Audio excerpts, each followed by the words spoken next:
ونسلم على رسوله الكريم أما بعد أعوذ بالله من الشيطان الرجيم بسم الله الرحمن الرحيم يا أيها الذين آمنوا إن جاءكم فاسق بنبأ فتبينوا أن تصيبوا قوما بجهالة فتصلحوا أو قال ما فعلتم مع نادمين صدق اللہ العظیم وصدق رسولہ النبی الکریم ان اللہ وملائکتہ یصلون علی النبی یا ایہا الذین آمنوا صلوا علیہ وسلموا تسلیما الصلاۃ والسلام علیک یا سیدی یا رسول اللہ وعلی آلک وصحابک یا سیدی یا حبیب اللہ الصلاۃ والسلام علیک یا سیدی یا نبی اللہ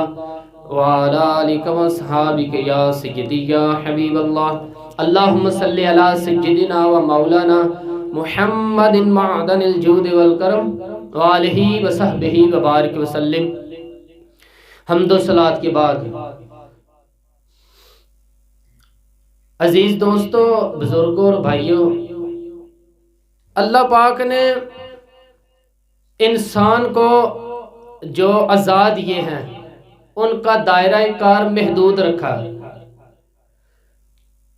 میں اگر بغیر سپیکر کے بات کروں تو شاید میری آواز اس کمرے سے آگے جا سکے یا پھر مسجد تک نہ جا سکے۔ یہ میری قوت گہرائی کو اللہ نے محدود رکھا ہے، چھپا کے رکھا ہے۔ قوت سماعت کا یہ حال ہے، سننے کا، کہ اس دیوار کے پیچھے اگر کوئی بات کرے تو میں اس کی بات کو سن نہیں سکتا، اور یہی حال ہے ہماری قوت بصارت کا ہوتا ہے، دیکھنے کا، کہ ایک محدود قوت تک ہم دیکھ سکتے ہیں، اس سے آگے ہم دیکھ نہیں سکتے۔ تمہید باندھ رہا ہوں، جو دہری قسم کے لوگ ہوتے ہیں وہ یہ کہتے ہیں کہ یہ تو مجبوری ہے انسان کی، وہ گویا ایسے مجبور پیدا کر دیا گیا ہے، یہ تو کچھ کر ہی نہیں سکتا، دیوار کے پیچھے دیکھ نہیں سکتا، دیوار کے پیچھے سن نہیں سکتا، دیوار کے پیچھے تک اس کو رسائی کوئی نہیں، دیکھ یہ تو مجبور ہے، چھوٹا سا اللہ پاک نے اسے اختیار دیا ہے کہ کچھ بھی نہیں، یہ تو ہے ہی کوئی نہیں انسان۔ لیکن جب آپ قرآن و سنت کو پڑھتے ہیں نا تو آپ کی سمجھ میں یہ بات آتی ہے کہ یہ اللہ نے جو انسان کو محدود طاقت دی ہے، یہ اللہ نے انسان کا بھلا کیا ہے، یہ اللہ نے انسان کا بھلا کیا ہے۔ انسان کو پرسکون رہنے کے لیے جس چیز کی سب سے زیادہ ضرورت ہے نا، پرسکون، وہ اس کی پرائیویسی ہے، پرائیویٹ زندگی، وہ اس کی پرائیویٹ زندگی ہے، یہ سکون والی۔ اگر اس کی زندگی پرائیویٹ نہیں تو پھر وہ محفوظ ہے۔ اگر طاقت مل جائے مجھے بھی دیوار کے پیچھے کی بات سننے کی تو میرا بھائی دیوار کے پیچھے ہو سکتا ہے اپنے اہل خانہ کے ساتھ کوئی ایسی بات کر رہا ہو جو میرے سننے کے قابل ہے، ہو ہی نہ، جو مجھے سننی چاہیے ہی نہیں۔ تو اور پھر دیوار کے پیچھے با پردہ بہت ساری ایسی چیزیں ہیں جو بہرحال ہمارے دیکھنے کی، تو اللہ پاک نے محدود دائرہ کار کر کے، محدود کلوز کر کے دوسروں کی زندگی کو پرائیویسی دی ہے، اسے اللہ پاک نے پرسکون بنایا ہے۔ اب اللہ تو ہمیں پرائیویٹ کرے کہ میں نے دیوار بنا دی ہے، میں نے تیری قوت تھوڑی رکھی ہے، سننے کی بھی، دیکھنے کی بھی، بولنے کی بھی، اللہ تو پرائیویسی دے، لیکن ہم دوسروں کو دینے کو تیار ہی نہ ہو۔ توجہ ہے نا آپ حضرات کی؟ میرے رسول پاک صلی اللہ تعالیٰ علیہ وآلہ وسلم نے فرمایا، لعنتی ہے وہ شخص جو رات اپنی بیوی کے ساتھ ہونے والی تنہائی اپنے دوستوں سے بیان کرتا ہے۔ لعنتی ہے وہ عورت جو رات اپنی شوہر کے ساتھ تنہائی میں کوئی بات کرتی ہے اور سویرے اپنی سہیلیوں کو بتاتی ہے۔ یہ ملعون ہے دونوں ملعون۔ اللہ پاک نے جب تجھے پرائیویٹ رکھا ہے تو تجھے نہ کسی تک رسائی کی اجازت کرنے کی ضرورت ہے، اور نہ اپنا آپ جو چیزیں اللہ نے پرائیویٹ رکھی ہیں انہیں کھولنے کی تجھے اجازت ہے۔ یاد رکھیں اس بات کو۔ بڑی ضرورت کے تحت معالج کے سامنے، علاج کرانے والے کے سامنے، یا شرعی مسائل دریافت کرنے والے کے سامنے کے علاوہ وہ بھی اس شخص کے سامنے جس کا آپ کو پتہ ہو کہ بڑی راز کے ساتھ میری بات کو رکھے گا، وگرنہ کسی شخص کے سامنے نہ دونوں باتیں سمجھنی ہیں آپ نے، دونوں باتیں، سویا نہ کرے، اللہ آپ کو جزائے دے۔ یہ میں عین قرآن پاک کا خاص عمل بیان کر رہا ہوں، آپ کو آنکھیں کھول کے خاص کر میری تری بات یہ کہ اپنی پرائیویٹ زندگی کو کھولنا نہیں کسی کے سامنے، اور دوسری کی پرائیویٹ زندگی کو ٹٹولنا نہیں، اودا داس اپنی کو کھولنا نہیں اور دوسری کو ٹٹولنا نہیں۔ میرے نبی پاک صلی اللہ تعالی علیہ وسلم نے فرمایا لوگوں کی جسوسی نہ کرنا، وگرنہ تم انہیں خراب کر دو گے۔ اللہ کرے ان لفظوں کی تفسیر کو آپ سمجھ بھی جائیں، یہ ترمذی کی حدیث ہے، لوگوں کی جسوسی وگرنہ تم انہیں خراب کر۔ پہلے وہ خراب تھے کہ صحیح تھے؟ بات کو تو سمجھے نا، میرے حبیب نے یہ نہیں فرمایا کہ وہ خراب ہے تو تمہاری آنکھوں کے سامنے، فرمایا تم انہیں خراب، گویا تم جس پہلو سے جو اینک لگا کے انہیں دیکھو گے وہی تمہارے سامنے تصویر آئے گی نا، وہی تمہارے سامنے تصویر آئے گی، وہی انداز تمہارے سامنے آئے گا۔ تو کبھی بھی کسی کی جسوسی نہ کرنا، ٹٹولنا۔ اور مشکات شریف میں اس حدیث کے اگلے لفظ ہے، میرے نبی پاک صلی اللہ تعالی علیہ وسلم نے فرمایا اگر تو کسی کے عیب کو ٹٹول کے لوگوں کے سامنے بڑے بازار میں بیان کرے گا نا تو یہ نہ سمجھنا میں گھر میں بیٹھا ہوں میری خیر ہے۔ تو کسی کو چوک میں کسی کی عزت اچھالے گا تو اللہ 7 کوٹھڑیوں کے اندر تیری رسوائی فرما دے گا، اندر بیٹھے تجھے اللہ رسوا کر دے گا اور تجھے خبر بھی نہیں ہوگی۔ کبھی کسی کی جسوسی نہ کرنا وگرنہ لوگوں کو خراب کر دو گے۔ پہلے تو اپنی زندگی کھولے نہیں کسی کے سامنے اور کسی کی ٹٹولے نہیں جی۔ اور تیسری بات یہ کہ اگر کوئی بات سن لیں تو بغیر تحقیق کے کبھی اسے آگے بیان نہ کریں۔ یہی ہمارا مضمون ہے۔ آج حدیث صحیح مسلم کی ہے، حضرت ابو ہریرہ راوی ہے، اور یہ آپ حدیث نے نا یہ زبانی یاد کر لینی ہے، جن سے میری بعد میں ملاقات ہے ان سے میں سن لوں گا، ٹھیک ہے نا جی؟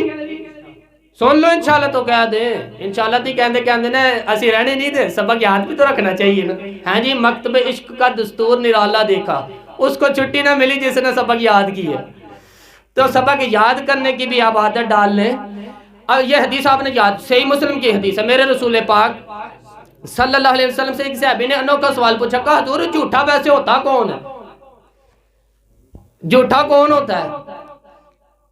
جھوٹا خلاف واقعہ بیان کرنے والا بات جھوٹا ہے یا لطیفے زیادہ سنانے والا جھوٹا ہے؟ جو بڑی ڈھینگے مارتا ہے وہ زیادہ جھوٹا ہے یا جو پیسے ہونے کے باوجود مرتا پھرتا ہے وہ جھوٹا ہے؟ کون ہے اصل میں جھوٹا یہ بتا دے۔ کیا خوبصورت لفظ ہے، کمال والے نبی نے کمال ہی ارشاد فرمایا ہے، رحمت والے نبی نے رحمت والے ارشاد فرمایا ہے۔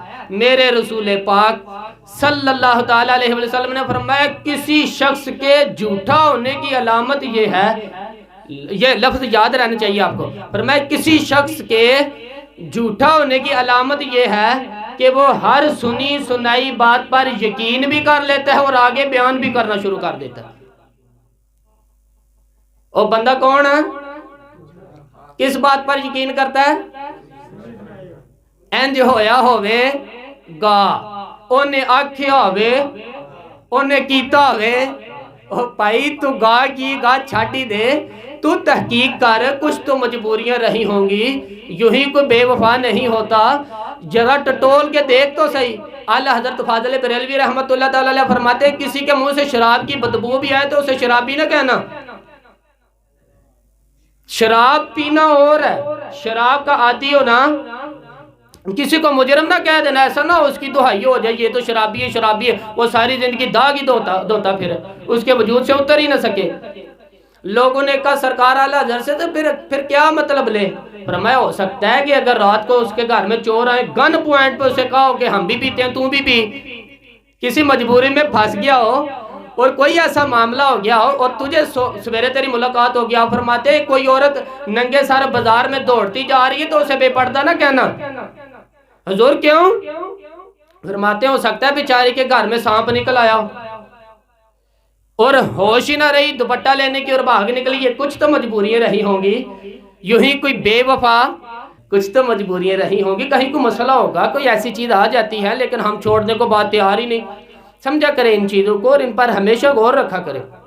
پہلی بات یہ کہ کسی بھی سنی سنائی بات پر کبھی یقین نہ کریں۔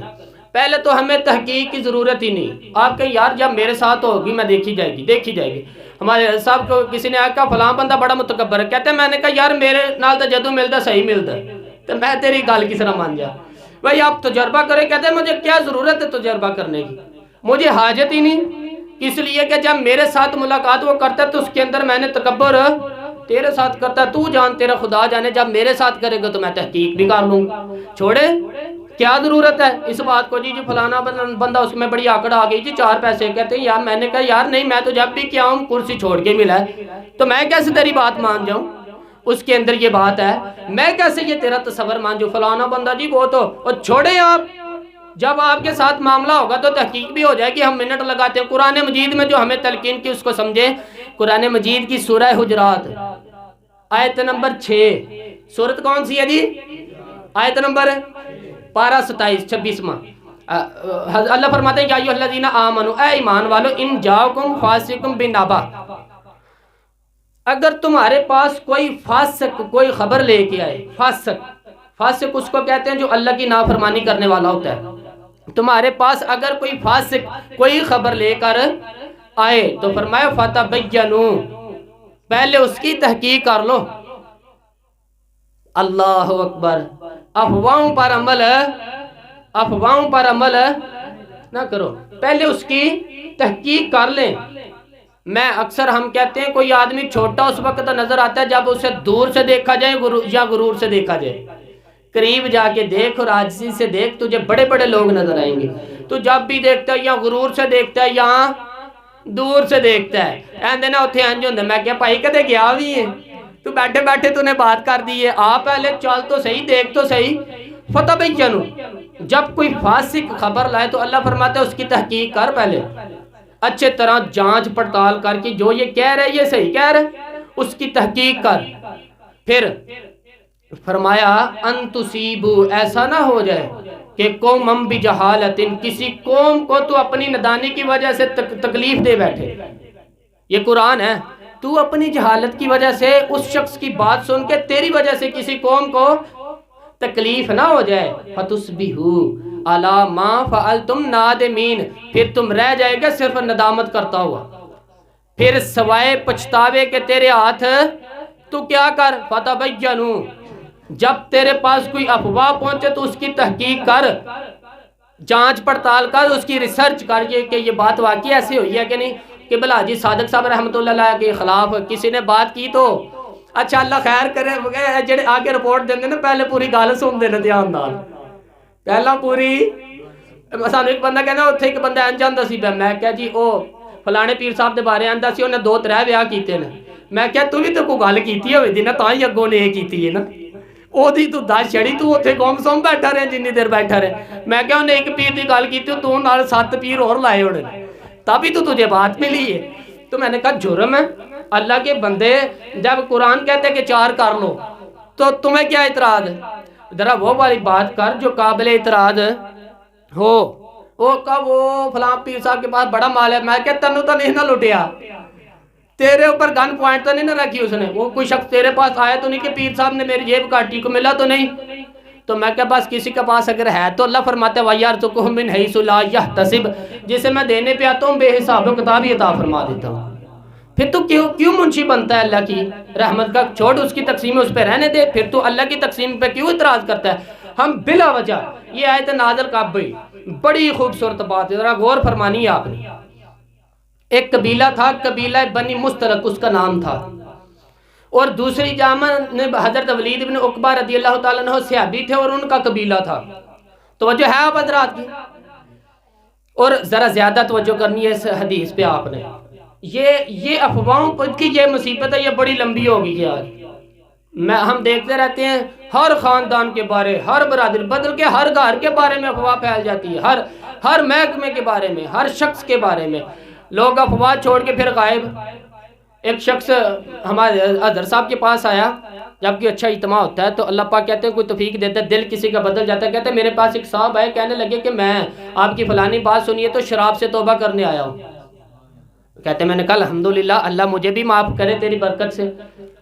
تو کہنے لگا میں تو معافی مانگ لوں گا لیکن ایک کھٹکا نہیں میرے ذہن سے جاتا. میں نے کہا وہ کیا؟ کہتے ہیں کہنے لگا 4 بندے میری وجہ سے شرابی ہو گئے، میں نے ہوا چھڈی سی، میں نے انہیں پلانی شروع کی تھی، میں اب انہیں سمجھاتا ہوں وہ سمجھتے نہیں، میں لوٹ آئے وہ لوٹتے نہیں، اس کا کیا علاج ہے؟ کہتے ہیں میں نے کہا وہ تو گناہ تبھی تو لے گا جب وہ بھی توبہ کر لیں گے. وہ آپ بھاگ دوڑ کر انہیں ہاسپٹل میں لے کے جا، جیسے بھی ہے آپ نے تو ہوا چھوڑ دی، آپ نے کوئی بات کر دی، آپ اس کے موجد ہوئے، بعد میں آپ تو شرمندہ ہو گئے، نیک ہو گئے، آپ نے تو کہا ٹھیک ہے علامہ فعلتم نادمین، مجھے شرم آ گئی، میں شرمسار ہو گیا. لیکن وہ جو 1100 بندے کا دماغ آپ نے خراب کیا ہے اس کا جواب کون دے گا؟ وہ اتنا بڑا جرم ہے. ہم نے دیکھا پوری برادری، پورا قبیلہ، پورا کوئی بات ہے ہی نہیں، ہوتی نہیں کچھ، کسی نے ہوا چھوڑی ہوئی ہے لیکن انہوں نے گلے ڈالی ہوئی ہیں، لوگوں نے باتیں روز ہوتی ہیں، اور جو ان کا خوبصورت چہرہ اس پر کوئی بات نہیں کرتا، وہ جو ایک کالا دبا ہے نا اس کی باتیں سارا زمانہ کرتا پھرتا ہے. ہمیں سوچنا چاہیے کہ ہمارا دین ہمیں کیا تربیت دے رہا ہے. حضرت ولید بن عقبہ کی دشمنی رہتی سی تھی رضی اللہ تعالیٰ، قبیلہ بن مستلق کے ساتھ دونوں قبیلے مسلمان ہو گئے. اچھا اب زکوٰۃ کا حکم جب آیا نا تو میرے رسول پاک صلی اللہ تعالیٰ علیہ وآلہ وسلم نے حضرت ولید بن عقبہ کی ڈیوٹی لائی، فرمایا جا اس قبیلے سے زکوٰۃ کے پیسے لے کے. یہ تھوڑے بولے بالے تھے، سے ابھی بولے بالے آدمی تھے، گئے نا پیسے لینے زکوٰۃ کے.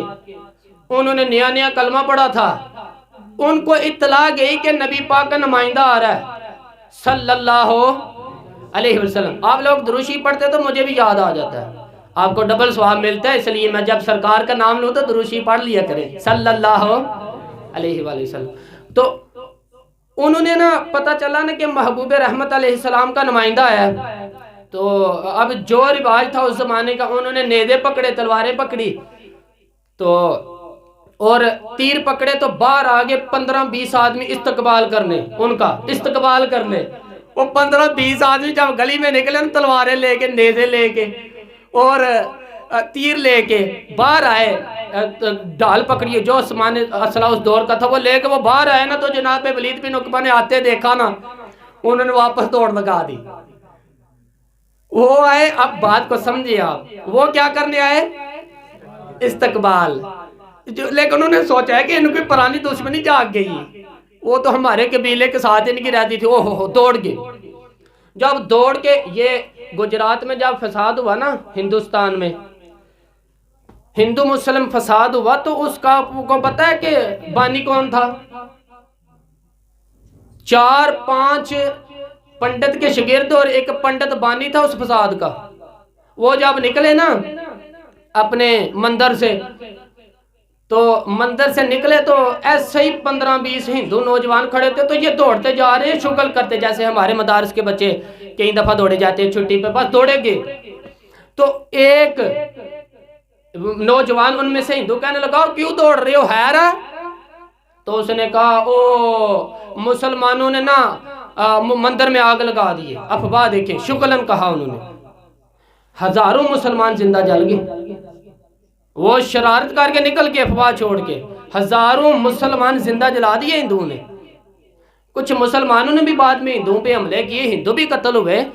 ہم یہاں صفائی نہیں دیتے، لیکن وہ اتنا بڑا فساد ہوا کہ ہندو مسلم گجرات کا فساد پوری دنیا میں مشہور ہے، لیکن اس کا پس منظر کوئی قتل و غارت نہیں تھی، کوئی کسی مذہب پر حملہ نہیں تھا. وہ ایک افواہ چھوڑ گئے کہ اب کسی نے محسوس نہیں کیا کہ ہم جا کے یار چیک ہی کریں، تصدیق ہی کر لیں کہ مندر میں واقعی آگ لگی ہے کہ نہیں.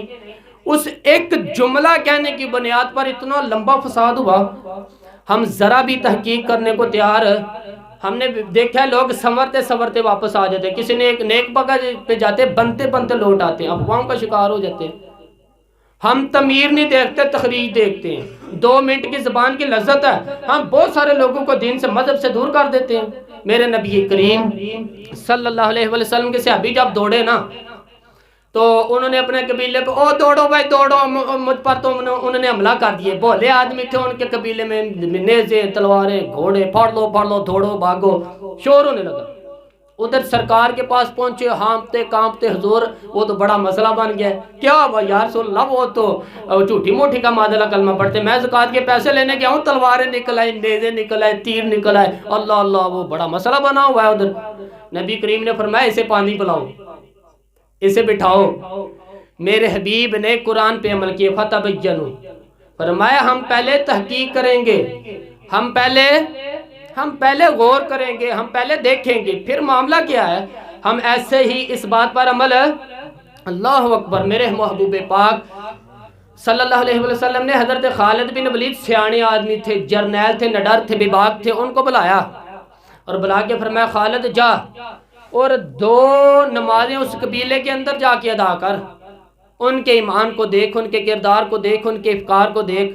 حضرت خالد بن ولید کہتے ہیں میں نے مغرب بھی وہاں پڑھی، عشاء بھی وہاں پڑھی، فرماتے ہیں 2 نمازیں پڑھ کے میں واپس آیا، میں نے کہا یا رسول اللہ زکوٰۃ کے سارے پیسے انہوں نے ادب سے پیش فرما دیے۔ حضور نے فرمایا تم نے کیا دیکھا؟ عرض کی حضور قبیلے کا سردار مسجد میں اذان دیتا ہے، قبیلے کا سردار مسجد میں، بولیے قبیلے کا سردار مسجد میں، اللہ کرے سارے چودھری نے منڈے بانگا دے لے، اچھی آمین آکھے ذرا۔ اللہ تعالیٰ فضل فرمائے جنہ دے کول پیسے زیادہ نے، اللہ کرے انہوں دے بچے مسیحتے جانا دے، آمین دیا کو اللہ تعالیٰ خیر فرمائے۔ اور جڑے ایدہ مطلب ہے کہ ابا جی اٹھن دے منڈے نے مسیحتے کلن دینا تے نماز ٹائم بعد بھی اٹھی دا جے اذان واسطے، آمین تو کہہ دے، اللہ جزا دے۔ کہتے ہیں میں نے قبیلے کے سرداروں کو مسجد میں اذان دیتے ہوئے دیکھا ہے، اللہ اکبر۔ وہ کہنے لگے یا رسول اللہ علیہ وسلم وہ تو بڑے پارس ہیں، تو نبی پاک نے فرمایا اس بولے کو پھر کیا ہوا ہے؟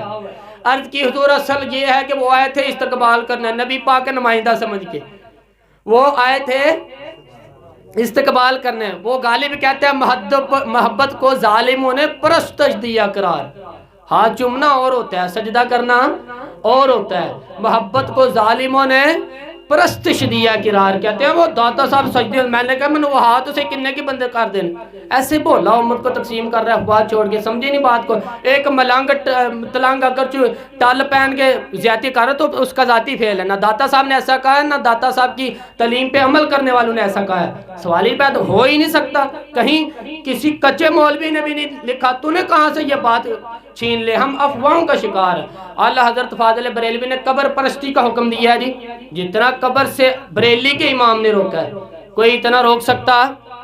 اعلیٰ حضرت فرماتے ہیں قبر پہ جاؤ تو یوں کر کے کھڑا نہ ہوا کرو، یوں کر کے اگر کبھی حاضری دینی ہوتی، کسی کو شک بھی نہیں ہونا چاہیے کہ جھک رہا ہے کہ تم قبر والے کے سامنے جھکتے ہو۔ فاضل بریلوی فرماتا ہے خبردار قبر پہ جاؤ کو چومنا تو دور رہا، ہاتھ بھی نہ لگانا۔ حضور کیا کریں؟ فرمایا 4 ہاتھ دور کھڑے رہ کے دعا مانگ قبر پہ، اس لیے کہ کسی کو شک پڑنا۔ ہم قبر پرست نہیں، ہم خدا پرست ہیں، ہم کسی بندے کو سجدہ نہیں کرتے، ہم اپنے بولے اللہ کو سجدہ کرتے ہیں جتنا انہوں نے۔ اور اللہ حضرت کی اپنی قبر ایک گیٹ اونچی ہے، ایک گیٹ ہے، وہ فرماتے ہیں ہم وہی انداز اختیار کریں گے جو ہمارے نبی نے ہمیں سکھایا ہے صلی اللہ۔ اور یہ ایک بلشت، اور آپ نے حکم دیا تھا کہ میری قبر کے گرد اونچی جالی لگا دینا کہ تاکہ کوئی کوشش بھی نہ کرے قریب جانے کی۔ تو بھائی لوگ افواہوں پہ عمل کرتے ہیں، اور کچھ ایسے نادان لوگ ہیں جو افواہ کی بنیاد پر لوگوں کو گمراہ بھی کر رہے ہیں۔ افواہ پہ عمل نہ کر، آگے بڑھ، تحقیق کر۔ اللہ حضرت سے کسی نے کہا میں نبی پاک کی جالی چوم لوں، فرمانے لگے تیرا منہ اس قابل ہے نبی پاک کی جالی کو لگائے؟ یہاں جھوٹ بولتا ہے، غیبتیں کرتا ہے، وہاں مصطفیٰ کی جالی، پیچھے ہٹ کے کھڑا ہو، اے پائے نظر ہوش میں آ، یہ قوے نبی ہے، ارے آنکھوں سے بھی چلنا، یہاں بے ادبی ہے، تو حضور کی جالی کا منہ لگائے گا؟ خیال کر کہاں کھڑا ہے، خیال کر ادب گاہیز سیرے آسماں از عرش نازک تر، نفس گم کردہ می آیت با جنید و با یزیدی جا۔ فرمایا یہاں تو جنید بغدادی اور با یزید بستامی بھی آتے ہیں تو ہاتھ باندھ کے سانس بند کر کے پیچھے کھڑے رہ کے سلام عرض کرتے ہیں تجھے کس نے اجازت دی تو جالیوں کو چومتا پھر؟ پیچھے ہٹ کے کھڑا، یہی ادب ہے میرے مصطفیٰ کے دربار کا صلی اللہ۔ تو افواہ پہ لوگ عمل کرتے ہیں بلا وجہ۔ میرے دوست یاد رکھ، افواہ اور ہوتی ہے، حقیقت اور ہوتی ہے، افواہ اور ہوتی ہے، حقیقت وہ۔ کہا تھا نا میاں صاحب نے برے بندے نو میں لبن ٹوریا تے جا کے تے لبا نہ کوئی، برے بندے نو میں انجی گل ہے، جا کے تے لبا نہ تے سانو تے 700 لب جائے دن دا چنگا کوئی نہیں لبدا کہندے نا برے بندے نو میں لبن ٹوریا تے جگ تے لبا نا وہ ایک بھی نہیں میاں صاحب سی تواڈے دور دے وچ برے بندے نو میں لبن ٹوریا تے جب تے لبا نا کوئی اپنے اندر چاہتی جو پائی تے میتھوں برا ہی نہ کوئی تو اپنے اندر جو چاہتی جو پائی تے میتھوں برا نہ ادھر تو نے توجہ ہی نہیں کی ادھر تو نے دیکھا ہی کوئی نہیں برے بندے نو لبن ٹوریا تے جگ تے لبا نا وہ ایک بھی نہیں منو ملیا اور یہاں لوگ روز کہتے ہیں او بھی پیڑا او بھی پیڑا او بھی پیڑا او بھی پیڑا تے چنگا کون کہندا میں خود ہاں خدا مجھے ایسی خدائی نہ دے کہ اپنے سوا کوئی دکھائی نہ دے خدا رہا سمجھے اس بات کو کسی غلط آدمی کی کسی بھی غلط بات پر یقین کرنا یہ بہت بڑا دھوکہ ہے میرے رسول پاک صلی اللہ علیہ وسلم تک جب آپ سارے انبیاء کی سیرت پڑھیں گے تو نبیوں پہ الزام لگتے رہے حضرت یوسف علیہ السلام نے جرم کیا تھا جیل میں گئے کہ نہیں جرم کی وجہ سے گئے کس وجہ سے گئے بولے اس کا مطلب ہے الزام اتنا پراپوگنڈا اختیار کر جاتے ہیں کہ اللہ کے نبی جیلوں میں چلے جاتے ہیں ان کا جرم نہیں تھا کیا تھا موسم نقوی شاعر گزرا ہے اس کا دوست بڑا نیک آدمی تھا تو کہتا ہے میرے اس نیک نے مجھے خط لکھا یار میں نے تو ساری زندگی لوگوں کو خیر کا درس دیا ہے بندے مجھ پہ الزام لگانے لگے تو کہتے ہیں میں نے اسے جواب میں کہا لوگ بھائی پتہ کیا کرتے ہیں لوگ کعبے کے اندر سے مٹی لیتے ہیں خانے کعبے کے یہ قریش کا طریقہ تھا اسلام آنے سے پہلے کعبے کے اندر سے مٹی لے کے اس کا بت بنا دیتے ہیں اور اللہ کا شریک بنا دیتے ہیں اور کہنے لگا تو نیک بنتا ہے حضرت مریم تو رہی مسجد میں پلی مسجد میں لوگوں نے جناب مریم پہ الزام لگا دیا تیرے تو دامن پہ لگنے والا داغ ہے ہی کوئی نہیں کہنے لگا مخلوق تو فنکار ہے اس درجہ کے پل بھر میں سنگے درے کعبہ سے بھی اسنام تراشے تم کون ہو کیا چیز ہے داغے کبابی لوگوں نے تو مریم پہ بھی الزام تراشے لوگوں نے تو مریم پہ بھی الزام تراشے لوگوں زمانے کو شاید وہ دور بھول گیا ہے کہ جب میرے رسول پاک منبر پہ بیٹھے تھے صلی اللہ علیہ وسلم اور کسی نے آ کے کہا یا رسول اللہ علیہ وسلم لوگ آپ کی زوجہ حضرت عائشہ پر الزام لگا رہے ہیں اور میرے حبیب پاک صحیح مسلم میں لفظ ہے حضور نے فرمایا مجھے اللہ کی عزت کی قسم مجھے پتہ ہے میرا گھر پاک ہے مجھے پتہ ہے میرا گھر یار میں اور تو پریشان ہو جاتے ہیں ساتھی آ کے کہتے ہیں جی فلانا بندہ باتیں کرتے ہیں میں نے کہا تب چھوڑو یار کیا کرتے ہیں لوگ باتیں یہاں تک تو لوگوں نے رسول رحمت صلی اللہ علیہ وآلہ وسلم کے در اقدس کو نہیں چھوڑا میں اس بات کو چھیڑنا نہیں چاہتا لیکن اشارہ دینا اس موضوع پر ضروری ہے واقعہ افق جب ہوا نا حضرت عائشہ پیچھے رہ گئے آپ وہ عورتوں کے بنے ہوتے تھے اونٹوں کے اوپر نا ان کے خیمے بنے ہوتے تھے جس طرح ڈولیاں بنتی ہیں خیمے تو عورتیں اندر داخل ہو جاتی تھی پردے کا پردہ رہتا تھا اسی طرح کی ڈولی خیمہ بنا ہوا تھا حضرت عائشہ پیشاب کرنے کے لیے جھاڑی کے اندر چلی گئی جس غلام کی ڈیوٹی تھی اس نے اونٹ اٹھایا اس نے کہا آ گئی ہیں وہ لے گیا ایک حضرت صفوان رضی اللہ تعالیٰ عنہ کی ڈیوٹی تھی کہ تم نے پیچھے رہنا سامان سمون رہ جائے تو لے کے آنا ہے وہ پیچھے رہ گئے انہوں نے دیکھا تو حضرت عائشہ صدیقہ بیٹھے ہیں تو کہنے لگی قافلہ چلا گیا کہا اما جی آپ پردہ کر لیں حضرت عائشہ نے پردہ کر لیا انہوں نے اپنا اونٹ قریب لے جا کے بٹھا دیا سیدہ عائشہ بیٹھی ہیں آ گئی کوئی بڑی بات نہیں تھی ایک چھوٹا سا معاملہ ہو گیا کہ وہ جو جس خادم کی ڈیوٹی تھی نا حضرت عائشہ کا اونٹ اٹھانے کی اس نے دیکھے نہیں کہ اندر ہیں کہ نہیں ڈولی کے آج تک لوگ بدتمیزی کر رہے ہیں منافق تو منافق کلمہ پڑھنے والے کہیں بدتمیزی کرتے ہیں اس معاذ اللہ تعالیٰ اپنے گندے ذہن کی بات آج تک لوگ اچھال رہے ہیں مجھے بتاؤ رحمت للعالمین نبی کے دل پہ کیا گزری ہوگی میرے حضور علیہ السلام منبر پہ بیٹھ کے قسم اٹھاتے ہیں فرمایا مجھے پتہ ہے عائشہ پاک ہے لیکن میں لوگوں کے سامنے اس کی پاکیزگی بیان ہے اور جس پر الزام لگے وہ گھبرایا نہ کرے کہ یہ کیا ہو گیا لوگ مجھے کیا کہہ رہے ہیں اور یاد کیا کرے کہ یہاں تو لوگوں نے رحمت للعالمین رسول کو نہیں چھوڑا معاذ اللہ یہ چھوڑتے ہیں لوگ الزام لگا میرے محبوب کریم صلی اللہ علیہ وسلم کے محبوب حضرت ابو بکر بیمار ہو کے گھر میں پڑ گئے حضرت عائشہ کو 2 مہینے بخار چڑھا جب بابکار آدمی رسوا ہوتا تو حالات بڑے بگڑ جاتے ہیں میرے محبوب منبر پہ بیٹھے پریشان ہیں عمر فاروق کھڑے ہو گئے تو جو ہے آپ حضرات کی عمر نے بات کی تو بڑی اعلیٰ کی کہنے لگے سونیا جو خدا تیرے اوپر مکھی نہیں بیٹھنے دیتا وہ تیرے بستر پر ایسی عورت کو بیٹھنے دے سکتا ہے حضرت عثمان غنی کھڑے ہو گئے عرض کرنے لگے یا رسول اللہ رب نے آتے ہو آپ کو سایہ نہیں بنایا کہ زمین پر سایہ پڑے تو جگہ نہ ناپاک ہو جائے؟ تو وہ بیوی آپ کی ناپاک کیسے رکھ سکتا ہے؟ مولا کائنات، شیر خدا، امام الاولیاء اپنی والدہ کے اعزاز میں کھڑے ہوئے، حضرت علی اٹھے تو چھم چھم آنکھوں میں آنسو، کہنے لگے حضور آپ لوگوں کو کیوں دیکھتے ہیں؟ جو رب آپ کے جوتے کو مٹی لگ جائے تو کہتا جوتا اتار دے، وہ ایسی بیوی آپ کو رہنے کی اجازت دے سکتا ہے؟ محبوبہ اللہ جانتا ہے۔ تینوں صحابہ بیک زبان سب سے پہلے حضرت عمر کہنے لگے ھذا بہتان عظیم، یا رسول اللہ صلی اللہ علیہ وسلم یہ بہت بڑا الزام لگایا گیا ہے، حضور یہ بہت بڑا۔ یہی اللہ نے پھر قرآن بنا دیا، سورہ نور کی 16 آیات رب نے نازل فرمائی۔ اگر حضرت عائشہ پر الزام نہ لگتا تو 16 آیتیں ان کی شان میں نازل بھی نہ ہوتی۔ یہ تو بھلا ہو گیا، یہ تو بھلا ہو گیا امت کا کہ 16 آیات ان کے حق میں اللہ نے نازل فرمائی۔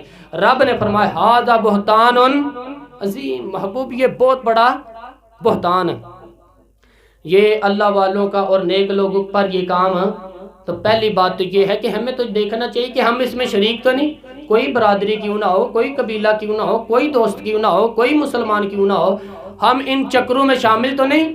اللہ جانتا ہے کسی گھر کے ایک بچے سے غلطی ہو گئی، ان کی بہنوں کا رشتہ آیا، بہنوں کا، لوگوں نے اس بچے کی غلطیاں اٹھا کے بھیجی، بھائی کے غلط ہونے پہ بیٹیوں کا کیا قصور تھا؟ ایک بزرگ ہمارے حضرت صاحب کے پاس سے کہنے لگے بڑی بیٹی کی عمر 28 سال سے زیادہ ہو گئی ہے، بیٹے نے بدماشی کی ہے تو اس نے ظلم کیا، حضرت جی میری بیٹیوں کا رشتہ بھی کوئی نہیں لیتا، اس لیے کہ جب لوگ آ کے محلے میں بات پوچھتے تو لوگ میرے بیٹے کا نام لیتے ہیں، وہ جیل میں ہے، تو لوگ کہتے ہیں جن کا بھائی جیل میں سزا بھگت رہا ہے، کہنے لگا میں بوڑھا آدمی ہوں، کسی وقت بھی مر جاؤں گا، ان بچیوں کا بوجھ کیسے لوں گا؟ ہم بھائی خدا را سوچو، قرآن کہتا ہے کہ بیٹے کا بوجھ باپ نہیں اٹھائے گا، باپ کا بوجھ قیامت میں بیٹا، تو ایک دوسرے کی غلطی دوسرے پہ کیوں ڈالتے ہو؟ ہمیں سمجھنا چاہیے۔ پھر افواہ جس کا حقیقت سے تعلق ہی کوئی نہیں، جو ہمارے منہ میں ہم نے کسی کو وہ الزام دے دیا۔ خیر ایک ہوتی ہے شہد کی مکھی، جاگ رہے ہیں آپ لوگ جن کو نیند آ رہی ہے وہ ذرا میری طرف دیکھ لیں، ایک ہوتی ہے شہد کی مکھی، جب بھی بیٹھتی ہے پھول پہ بیٹھتی ہے، ہوتی ذرا کڑوی ہے، پر جب بھی بیٹھتی ہے، سارے بولیے کہاں بیٹھتی ہے، اور جب دیتی ہے تو کیا دیتی ہے؟ اور ایک گند کی مکھی ہوتی ہے، جہاں بیٹھتی ہے کہاں بیٹھتی ہے بھلے، اور چھوڑتی کیا ہے؟ بیماریاں۔ گند والا مزاج نہ اپنائیں کہ جہاں بھی بیٹھے گاندھی چھوڑیں، جہاں بھی بیٹھے بری بات ہی سوچیں کریں، شہد والا مزاج اپنائیں، شہد والا، پھول پہ بیٹھیں اور جب چھوڑے تو شہد ہی چھوڑے، اچھی بات سنیں اور آگے بیان کرو تو ہم 100 باتیں سن کے آئیں گے، جو اچھی ہوگی وہ چھوڑ دیں گے، ایک کام نہ ہوتا تو میں کہ بھائی پھر ہونا اللہ جانتا اسرائیل علیہ السلام نالی ملاقات کرانی پینی، فرشتے تو وہی ہے، باقی تو سارے انسان ہیں۔ سنیں آج لوگ عرس منا رہے ہیں خواجہ معین الدین اجمیری کا، کل عرس منایا گیا 6 رجب کو، عرس منایا جاتا ہے خواجہ اجمیری، لوگ کہتے ہیں 90 لاکھ آدمی مسلمان کر دیا، وہاں 6 من کی دیگ ہے، فلاں ہے فلاں ہے، اور اللہ خیر فرمائے ماننے والے بھی ڈھول پر اور موجے موجے کر کے راضی ہو جاتے ہیں، عرس منا لیا۔ تم ان لوگوں کے درد کو بھی سمجھ۔ اولیاء چشت میں جس بزرگ نے اپنے زمانے میں بڑا عروج پایا ان کا نام خواجہ قطب الدین بختیار کاکی ہے، سب بولیے رحمت اللہ تعالی علیہ۔ خواجہ قطب الدین یہ شہزادے تھے، دیکھنا الزام لگتا کیسے ہے، اور مرید ہوئے تو خواجہ معین الدین کے ساتھ ہی آگے دلی میں، خواجہ معین الدین صاحب کی بھی کیا بات، عطائے رسول ہند الولی، اور ان کے مرید تھے بابا فرید الدین گنج شکر رحمت اللہ تعالی علیہ۔ اور مجھے اللہ جانتا ہے مجھے عشق کی اکتار پیار ہے خواجہ معین الدین چشتی اجمیری سے، بڑا میرا درد ان کے ساتھ محبت، اور میں جتنا اس صوفی کو پڑھتا ہوں کم ہی لوگوں کو میں نے پڑھا۔ حضرت بابا فرید کے پیر اور خواجہ معین الدین صاحب کے خلیفہ کیا نام ہے؟ خواجہ قطب الدین بختیار کاکی۔ مکتب میں پڑھنے گئے نا پہلے دن، 4 سال کی عمر تھی، تو قاری صاحب نے الف با تا سا پڑھایا تو انہوں نے 15 سپارے قرآن پاک کے سنا دیے، تو کہنے لگا وہ بیٹا تمہیں یہ کیسے ہے؟ تو کہنے لگے میری اماں 15 سپاروں کی حافظ تھی، وہ سارا دن قرآن پڑھتی رہتی تو مجھے سن کے یاد آ گیا، جب بالا نو گالا یاد ہو سکتی ہیں تو قرآن پاک بھی یاد ہے۔ اللہ خیر کرے، شرط یہ ہے کہ ہم گھر میں قرآن پڑھے بچوں کو سن سن کے بھی یاد ہو ہی جاتا ہے. خواجہ قطب الدین اور اتنا عروج پایا خواجہ قطب صاحب نے اس شیخ کامل نے کہ وقت کا بادشاہ بھی مرید ہو گیا ان کا. سلطان شمس الدین التمش مرید تھا, دلی کا بادشاہ بھی مرید تھا, اجمیر کا بادشاہ خواجہ معین الدین صاحب کا مرید نہیں ہوا, لیکن ناپاک پتن کا بادشاہ بابا فرید کا مرید ہوا. لیکن خواجہ قطب صاحب کو اللہ نے یہ عظمت بھی دی, اگرچہ صدقہ سارا معین الدین کے قدموں کی تھا, لیکن دلی کا بادشاہ مرید ہوا, اور اتنا اعلیٰ مرید ہوا کہ جب خواجہ قطب الدین صاحب کا وصال ہوا نا تو 3 شرطیں لگائی گئی. فرمایا میرا جنازہ وہ پڑھائے جب سے توبہ کی ہے پھر اس کا سینہ بند حرام کے لیے نہ کھلا ہو, اور جب سے توبہ کی ہے تو لقمہ حرام اس کے گلے سے نہ گزرا ہو, اور جب سے توبہ کی ہے پھر کبھی نماز تہجد بھی قضا.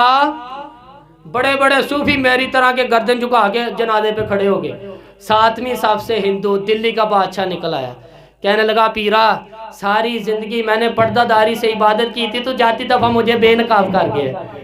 اتنا بڑا انہوں نے حال یہ تھا. لوگ کہتے ہیں فلانا آدمی امیر آدمی ہے تو حضرت صاحب کا تعلق پیر صاحب کا تعلق زیادہ ہے, تو اس کی عمارت نہ دیکھ, کبھی کبھی اس کی پرہیزگاری بھی دیکھ, اس کی خدمت گزاری بھی دیکھ. خواجہ قطب الدین صاحب پہ بھی الزام لگتے رہے, اور یہ الزام یہ بھی لگا کہ قریب چلے گئے. ہوا کیا, جب بادشاہ مرید ہوا تو کہنے لگا حضرت جی میں نے بادشاہی نہیں کرنی, میں نے اب خانقاہ میں آنا. فرمایا بیٹا تو چھوڑ دے گا تو کوئی ظالم بیٹھ جائے گا. تو حضور پھر کیا ہوگا؟ میں فرمانے لگے تو نے کرنی ہے. تو کہا حضور آپ نے وہ کہاں ہوتی ہے, میں کہاں ہوتا ہوں, دل ہی نہیں لگتا آپ کے سوا, بادشاہ کا نہیں لگتا. تو آپ فرماتے ہیں میں ڈیرہ اٹھا کے تیرے قریب لے آتا ہوں. خواجہ صاحب 1 کلومیٹر کے فاصلے پر ڈیرہ اٹھا کے لے آئے. فرمانے لگے میں تیری تربیت کرتا رہوں گا, تو مخلوق کا بھلا کرتے رہنا. صلی اللہ تو حضور کی امت کا اللہ وہ قریب. اس وقت بھی لوگوں نے بڑی باتیں کی کہ دیکھو جی بادشاہ تھا نا تو پیر صاحب ہی نیڑے آگے. وہ لوگ دیکھتے نہیں کہ اصل بات کیا ہے. خیر وقت گزر گیا, بادشاہی مرید ہو گیا, تو پھر دلی سارے میں اسلام, اتنا عدل انصاف, ہندوؤں کو بات پسند نہ آئی. انہوں نے کچھ مسلمان خرید لیے. سلطان شمس الدین التمش بیٹھا دربار میں, جاگ رہے نا آپ لوگ سب کہیے صلی اللہ. بڑی غور سے سننے والی یہ بات ہے. ایک دن سلطان شمس الدین التمش دربار میں بیٹھا, قاضی عدالت بھی بیٹھے, مقدمات سنے جا رہے ہیں. باہر سے رونے کی آواز ہے, چیخنے چلانے کی, بی بی بیان کر رہی ہے. کیا ہو گیا کیا ہو گیا؟ وہ ٹالے لگے ہوتے تھے بادشاہوں کے, وہ بجنے لگے, زور ہونے لگا, شور ہونے لگا. بادشاہ نے کہا اس فرادی کو جلدی بلاؤ. وہ اندر عورت آئی تو چیخ چیخ کے رو رو کے اس نے اپنے کپڑے پھاڑ پھاڑ کے, برا حال, 2 مہینے کا بچہ. لوگ اس کی آہو زاری پر اس کی طرف متوجہ ہے, بی بی کیا ہوا, پانی پلاؤ بٹھاؤ, یہ کیا ہو گیا؟ کہنے لگی لوٹ گئی, عزت برباد ہوگی, تباہ کر دی. تو میں کیا ہوا؟ کہنے لگی بادشاہ ایک شخص میرا غیر شرعی خامد بنا, پھر مجھے حمل ہوا, پھر میری گود میں یہ بچہ ہے 2 مہینے کا. آپ گئی ہوں تو وہ کہتا ہے میرا تو تیرے ساتھ تعلق ہی کوئی نہیں. بادشاہ کہنے لگے یہ سلطان شمس الدین تمش کی جگہ ہے, اور میں نے رسول اللہ صلی اللہ علیہ وآلہ وسلم کے دین کے مطابق حکومت استوار کی ہے. کون ہے جو تیرے ساتھ, ابھی گردن نہ کاٹ دوں گا, بات کر کون ہے؟ کہنے لگی تو کچھ بھی نہیں کرے گا بادشاہ, کوئی کچھ نہیں کر سکتا. لوگ کلمے چھوڑ کے بیٹھ گئے, توجہ ادھر ہو گئی. پراپوگنڈے بڑا اثر کرتے ہیں معاشرے پہ, رنگ ایسا عجیب ہے, انداز ایسا عجیب ہے. پر میں بات تو کر. اس عورت کی آواز گونجی تو حالات ہی خراب ہو گئی. کہنے لگی بادشاہ حوصلہ پیدا کر پھر سننے کا. کہا تو بات کر. کہنے لگی میری گود میں جو بچہ ہے یہ قطب الدین بختیار کا عقیق ہے, یہ تیرے پیر کی نجائز اولاد ہے. اٹھاؤ, پروفیسر سلیم چشتی نے PhD کی دی ہے, وہ لکھ رہے ہیں اس واقعہ کو. تیرے پیر کا نجائز بچہ ہے. ہاتھ کانپنے لگے بادشاہ کے عدل کرتے وقت. کہنے لگے یا اللہ کبھی تو قیامت برپا کر دے تو معاملہ ٹھیک ہو جائے, میں تیری زبان کھینچ دوں گا. تو نے بات کیسے کی میرے پیر؟ کہنے کہ میں نے کہا تھا نا تیرے اندر حوصلہ کوئی نہیں, میری عزت تار تار ہوگی اور تو پیر بچا رہا ہے. اللہ اکبر.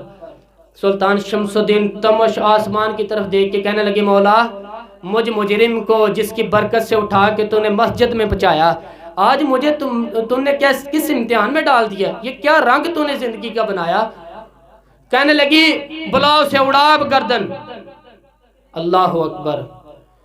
خواجہ قطب الدین بختیاری کاکی رحمت اللہ علیہ، ذرا اس جگہ پہ اپنے آپ کو کھڑا کر کے دیکھ میرے دوست، جو شخص دلی کے بازار میں نکلے تو دکانیں بند ہو جائیں، عورتیں گھروں میں گھس جائیں، جس کے نام پر چرچے ہوں دین کے، وہ شخص لاٹھی ٹکاتا ٹکاتا عرس منانے آسان ہے، ڈھول ڈمکے کر کے گھروں کو جانا آسان ہے، پر ذرا ان کی راہوں کا مسافر تو بن، انہوں نے انداز کیا اختیار کیا ہے۔ حضرت خواجہ قطب الدین بختیار کاکی، خبر پھیل گئی دلی میں، اتنی شہرت پاکیزگی نہیں ہوئی تھی جتنی اس جرم کی ہوئی۔ لاٹھی ٹکاتے ٹکاتے جب پہنچے نا بادشاہ کے دربار میں، تو بادشاہ اٹھنے لگا، قاضی اٹھنے لگا، لوگ اٹھنے لگے، تو قطب الدین بختیار کاکی کی آنکھوں میں آنسو آئے، فرمانے لگی بیٹو بیٹھ جاؤ، آج میں پیر بن کے نہیں آیا، میں مجرم بن کے آیا، اور کہا میرے مالک کا انصاف بھی آج دیکھو۔ دلی کا پیر آج دلی کی عدالت میں اپنے نا کردہ جرم کی صفائی دینے آیا، بڑی لاٹھی کے پہ ٹیک لگائی، دلی کی گلیاں بھی روتی ہیں کہ یہ کیا رنگ، اللہ یہ تیرا کیا رنگ ہے، یہ تو میں گڈی تے ہاتھ ڈور سجن دے، وہ جنج رکھے اونج رہنا، واجب نہیں جے وچ شریعت، مندہ قسم نو کہنا، اے تن میرا کنگی ہوئے، میں زلف سجن دی واواں، پوش میرے دی جتی بن جائے، میں یار دی قدمی آواں، مارو مارو مینو مار مکاؤ، اور کوئی عذر پیش نہ لے آواں، جے سونے ہی میرے دکھ وچ راضی، جے سونے ہی میرے دکھ وچ راضی، تے میں سکھ نو چلے ڈاواں، پر یار فریدہ جے کدی مل پے سونا۔ ٹیک لگائیے، بی بی بول دے گواہی، کہنے لگی بی بی رب جانتا ہے، رب کا رسول جانتا، پر میں تجھے نہیں جانتا، تو کون ہے؟ کہنے لگی اچھا وہ لوگوں کو بھیج کے تہجد کے بہانے پچھلے دروازے مجھے اندر بلانا اور آپ تیرا بھول جانا۔ پھر رونے لگی، پھر مکر کرنے لگی، مجھے بتائیے ایسا کوئی مقدمہ آئے تو لوگ کیا کرتے ہیں؟ یکدم حالات بدلتے ہیں کہ نہیں بدلتے؟ دلی کا ماحول ہی بدل گیا، سارا رنگ ہی بدل گیا۔ وہ عورت تو ہندو تھی، اس نے تو جھوٹ موڑ کے کلمے بھی پڑھ رکھے ہوئے تھے۔ اللہ اکبر۔ خواجہ صاحب پوچھتے ہیں گواہ ہے کوئی تیرے پاس؟ گواہ ہے تو 4 کلمہ پڑھنے والے کھڑے ہو، اللہ کرے کلمہ پڑھنے والے بکا نہ کرے، آمین تو کہیں۔ یہ کھڑے ہو کے کہنے لگے ہاں ہم نے دیکھا ہے، آتے بھی دیکھا ہے، جاتے بھی دیکھا ہے۔ خواجہ قطب الدین صاحب نے نظر عثمان کی طرف اٹھائی، کہا اچھا جو تیری مرضی، میں گڈی تے ہاتھ ڈور سجن دے اور جنج رکھے اونج رہنا ہے، واجب نہیں ویچ شریعت مندہ قسم نو کہنا۔ کہنے لگے سلطان یار ایک رات کی مہلت نہیں دیتا؟ جب سویرے سلطان بھی رو پڑا کہ پیر صاحب میں نوکر اور میں اچھا حضور جیسے مرضی آپ کے، باہر نکلے۔ خادم کہنے لگا حضور سواری پہ بیٹھ جائیں، فرمانے لگے نہیں یار آج پیدل جانا ہے، اس دلی کے چونکوں نے مجھے بڑی سلامیاں دی ہیں، ذرا میں دیکھو تو صحیح دلی کے بازار میری رسوائی پہ کیا کہتے ہیں، مجھے ذرا یہ پتھر بھی کھانے دے، ان کا ذائقہ بھی پیدل کے۔ دنیا سو گئی تو دلی کے بادشاہ نے اجمیر کی طرف منہ کر لیا۔ خواجہ معین الدین حیات تھے، بے خبر ہو جو غلاموں سے وہ آقا کیا ہے، بے خبر ہو جو غلاموں سے وہ منہ کیا۔ کہنے لگے معین الدین میں کوئی لوارث تو نہیں نا، میں کوئی لوارث ہوں کہ یہاں جو میرے ساتھ مرضی ہو جائے؟ تیری مجبوریاں درست، مگر تیرا وعدہ تھا ساتھ دینے کا، وقت آیا، میں کوئی لوارث نہیں جب کہ اب تو اجمیر میں بیٹھا رہے اور میں دکھ سماگ اکیلے برداشت کروں۔ بڑھاپے کا مجھے بھی پتہ ہے، کمزوری کا مجھے بھی پتہ ہے، ضعف کا مجھے بھی پتہ ہے، پر تتی تھوڑے تتڑے کھاندڑیاں، میں بھی تیرے نام تو مفت بکاندڑیاں، مجھے بھی تو پتہ ہے نا، منم غلام علی حیدریم قادریم دمز احمد رضا حامی زنم، میں نے بھی تو اپنا نام نہیں نا جپا، میں نے بھی تیرے نام جپا ہے ساری زندگی۔ یہ لفظ کہے کہتے میں رویا، آنکھ لگی تو حضرت خواجہ معین الدین صاحب خواب میں ملے، کہنے لگے قطب الدین میرا انتظار کرنا، میں پہنچ رہا ہوں، میرا انتظار کرنا، میرا انتظار کیا کام؟ میاں صاحب نے کہتے ہیں مالی دا کم پانی دینا، پھل کچے ہون یا پکے، اے پیر مرید دے سر تے ہی رہندا ہے، جھوٹے ہون یا سچے۔ میں آیا، فکر نہ کرنا، حضرت سویرے اٹھے، پھر گئے عدالت، پھر کہا نا بھائی پروٹوکول نہیں، مجرموں کو پروٹوکول نہیں ہوتا، میں اکیلا جاؤں گا۔ جس کے آگے پیچھے نعرے ہوتے تھے تنے تنہا، 2-4 منٹ زیادہ لے لوں آپ حضرات کے؟ کہتے میں پہنچا عدالت تو اور جا کر کے میں نے جب کہا نا کہ ہاں جی حضور بتائیے گواہ بھی خلاف آپ بولیں، تو کہنے لگے وہ مجھے میرے شیخ نے حکم دیا کہ میرا انتظار کرنا۔ پھر وہ جو باتیں کرنے والے تو کہنے لگے جی کون گیا تھا اجمیر، کون آیا واپس وہاں سے، ہمیں روحانی باتیں نہ بتائیں جائے، یہاں سے تو ایک دن میں پہنچا نہیں جا سکتا، ٹرین بھی 36 گھنٹے لیتی ہے دلی سے جانے کے۔ تو کہا یہ کیسے ہو سکتا ہے، کو رات آپ کو خبر ہوگی اجمیر شریف کے، آپ کو کیس کو لمبا نہ کرے، بادشاہ مرید ہے، لگتا ہے یہ راتوں رات بھگا دے گا پیر کو۔ اتنی باتیں خواجہ صاحب نے سنی۔ جب بے گناہ آدمی کو یہ باتیں سننی پڑتی ہیں تو پھر دل بڑا ٹوٹتا ہے، پھر بڑی تکلیف ہوتی ہے۔ حضرت کہنے لگے یارو تمہاری مرضی، شمس الدین تمش کی آواز گونجی، فرمایا جیسے انہوں نے کہا ویسے کیا جائے گا۔ 3 دن کے لیے عدالت برخاست کر دی جاتی ہے، چیم گوئیاں ہونے لگی، پھپتیاں کسی جانے لگی۔ تیسرے دن شام کا وعدہ تھا، چوتھے دن عدالت جانا تھا۔ قطب الدین بختیار کاکی کے پاس لوگ آ کے افسوس کرتے تو آپ بولتے ہی نہیں، یہاں تو لوگ صفائیاں دیتے ہیں نا، بولتے نہیں، فرماتے ہیں یار میں گڈی تے ہاتھ ڈور سجن دے، وہ جنج رکھے میں انجی رہنا ہے، جیسے اس کی مرضی ویسے، جڑیاں گڈیاں آپ پہ اڈیاں او نہ چڑھنو چاہیاں، وہی گڈیاں اچیاں اڈیاں جڑیاں سائیاں آپ چڑھائیاں۔ وہ فرمایا ٹھیک ہے جیسے وہ رکھے میں راضی ہوں۔ اللہ اکبر۔ تیسرے دن کی مغرب کا وعدہ تھا، مغرب کا، جب مغرب کا سورج ڈوب گیا نا، بڑے قافلے اجمیر سے آئے پر معین الدین نہ آیا۔ وعدہ کیا تھا یار نے آؤں گا دن ڈلے۔ اور خواجہ غلام فرید صاحب رحمت اللہ تعالی علیہ فرمایا کرتے تھے نا، کوا کھانے لگا آنکھیں تو کہنے لگے تاغے تن سارے کھائیو، میرا چن چن کھائیو ماس، میرے 2 نین نہ کھائیو، مینو پیا ملن دی آس۔ وہ کا سارا خواجہ آنکھیں چھوڑ دے، اس نے کہا تھا میں آؤں گا، انتظار لمبا ہو گیا تو میری امید تو نہیں نہ ٹوٹی۔ وہ مغرب کی اذان ہوئی تو لوگ کہنے لگے لو جی اب بس ہوگی۔ خواجہ قطب الدین صاحب نے اللہ اکبر کہہ کہ مغرب کی جماعت جب میدان میں کھڑی کی تو اپنی بھی چیخ نکل گئی، آئی نہیں خواجہ صاحب۔ لیکن جب نماز کا سلام پھیرا تو خواجہ معین الدین صاحب کی 2 رکعتیں بھی باقی تھی، خواجہ صاحب پیچھے نماز پڑھ رہے ہیں، سلام پھیرا اور نماز کے بعد جب اٹھے نا تو خواجہ صاحب کے سینے کے ساتھ سینہ لگایا تو کہا حضرت جی میں شہزادہ تھا، آپ نے کہا تھا خشک روٹی کھانا تو میں نے خوشی کی کھائی ہے، آپ نے کہا تھا فاقے کرنا تو میں نے کیے ہیں، آپ نے کہا تھا وطن واپس نہیں جانا تو میں نہیں گیا۔ حضور اس امتحان کا تو آپ نے بتایا ہی نہیں تھا، یہ مجھے بتا جاتے آپ اس سفید داڑھی سے میں جواب دیتا پھروں۔ خواجہ معین الدین صاحب نے جھٹکا پیچھے ہٹ، تو زیادہ عزت والا ہے کہ یوسف زیادہ عزت والا تھا، تو زیادہ مقام والا ہے یا عائشہ زیادہ مقام والی تھی، چپ کر، یہ کوئی صوفیہ کا طریقہ ہے، چپ کر۔ کہا کہ حضور غلطی ہو گئی، میں پہلے نہیں رویا، تو ملا ہے تو رویا ہوں، میں پہلے نہیں تڑپا، میں نے شکوہ نہیں، تو ملا ہے، اپنے کو ملے تو دکھ یاد آتے ہیں نا۔ پر میں چپ کر، جا سلطان سے کہہ دے سویرے نماز کے بعد عدالت لگا دے۔ سویرے جب عدالت لگی نا تو خواجہ معین الدین صاحب بازو پکڑا خواجہ قطب الدین صاحب کا، نکلو تو دیکھا لائنیں لگی ہے، مجمع لگا ہوا ہے، آنکھوں میں آنسو آ گئے خواجہ صاحب کی۔ کہا حضور آپ کیوں روتے ہیں؟ فرمایا میرا دل تھا لوگ میرے قطب کی شان دیکھنے آئے، یہ کتنے بدبخت ہیں، میرے قطب کی رسوائی دیکھنے آگے، کتنے نلائق ہیں، رسوائی دیکھنے اتنے آئے، شان دیکھنے آتی کوئی نہیں۔ اللہ اکبر۔ جب میدان لگا خواجہ صاحب پہنچے، عورت کو کہنے لگے اللہ سے ڈر جا، وقت تھوڑا ہے تو مر جائے گی، کہنے لگی مجھے داستان ہے نہ سنائیں۔ قاضی صاحب سے کہنے لگے قاضی صاحب آپ حقیقت حال سے آگاہ ہیں، خیال کریں۔ کہنے لگے خواجہ صاحب دلیلیں نہ دو، گواہ لائیں، واز نہ کریں۔ خواجہ صاحب رحمت اللہ علیہ کہنے لگے گواہوں کو بلاؤ۔ گواہ ہے تو خواجہ معین الدین صاحب پہ نظر پہ، تم ہو میرے قطب پر، میرے قطب کے جرم کے گواہ۔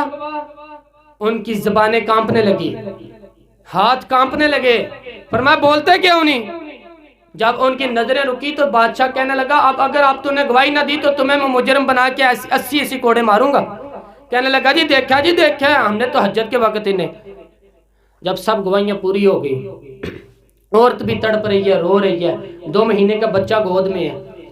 اب بولیے اب علماء ذرائر بھی کھڑے ہیں، حسد کرنے والے جلنے والے بھی کھڑے، ہندو تو ویسے ہی تالیاں بجا رہے ہیں۔